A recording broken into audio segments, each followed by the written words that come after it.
Hello, in this video I want to show you how to use gestures and emotions on Samsung Galaxy Book. And to do this, first we'll need to click on the start and open our settings. Here select devices, go for the mouse, touchpad, and on the right you can see advanced gesture configuration.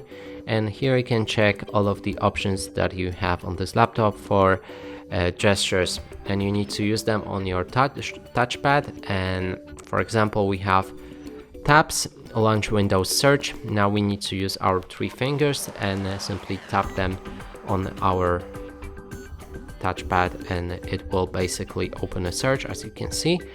And there's also different options like up, down, left, right.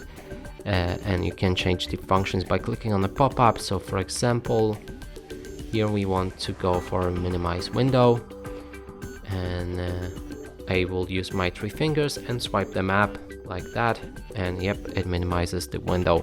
And that's it for this video. Hope you like it. Please consider subscribing to our channel, leave a like and a comment below.